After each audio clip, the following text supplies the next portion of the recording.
Richard Hale, a reclusive millionaire whose empire stretched across continents, had built everything in his life on logic, precision, and control, yet nothing had prepared him for the terror of watching his 3-year-old twin daughters, Lily and Liana, fall mysteriously ill, deteriorating day by day as doctors, specialists, and world-renowned experts failed to find a cause despite his endless money, sleepless nights, and the silent prayer he whispered every time he held their small, frail hands. His mansion gradually transformed from a palace of wealth into a graveyard of medical reports, machines, monitors, and the constant sound of beeping alarms. Helicopters frequently landed on the estate carrying new specialists, new scanners, new hopes that died the moment the doctors admitted they were clueless. Richard's world had shrunk from global boardrooms to 2 tiny hospital beds placed side by side in his master suite, where he slept on the floor each night because he refused to leave them. The media speculated wildly, charities begged for donations, and conspiracy theorists whispered online, but Richard blocked the world out, focusing solely on his daughters, his only remaining connection to his late wife, Amelia, whose death during childbirth still haunted him like a shadow that clung to every corner of the mansion.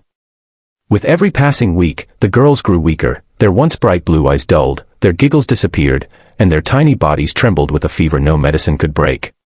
Exhausted, emotionally crushed, and terrified beyond reason, Richard hired a young nanny named Maya, soft-spoken, observant, a woman whose presence carried an unusual calm.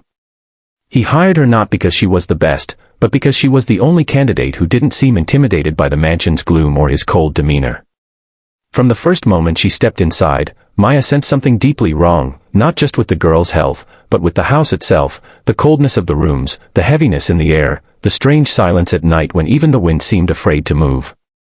She spent her days watching the girls closely, documenting everything, speaking to them gently, comforting them while Richard buried himself in medical research.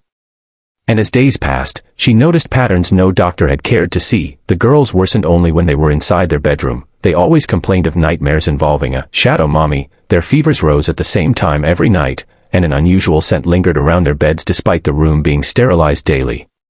Maya watched, listened, pieced clues together, and finally noticed something chilling. The girls improved drastically whenever they spent time outside the house, laughing faintly, breathing calmly, their cheeks regaining a touch of color, only to crash again within hours of returning to the mansion.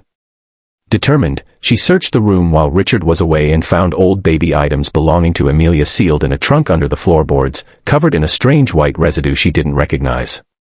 That night, as the girls whimpered again, Maya stayed awake in the dark and saw, with her own eyes, the air above their beds shimmering strangely, as if something unseen was draining life from them. She followed the smell to the vents, chemicals, mold, something deeper, and suddenly everything clicked.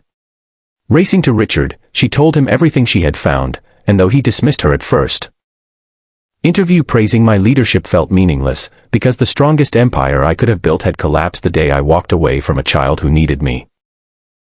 I stood up slowly, ignoring the murmurs around me, and for the first time in years, I spoke not as a CEO but as a broken man, admitting my past, my mistake, my fear, and my regret, and I announced that not only would the program continue, but I would personally fund it, adopt it, protect it, because redemption begins when truth is faced, not hidden. Tears flowed freely now, not just hers, but mine, and even some around the table.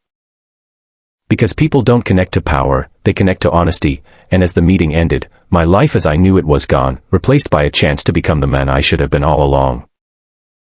This is not just a story about regret, it's a reminder that your past never disappears, it waits for the right moment to teach you humility, responsibility, and love, and if this story touched your heart, changed your perspective, or made you reflect even a little, then don't forget to subscribe to the channel, because stories like these don't just entertain.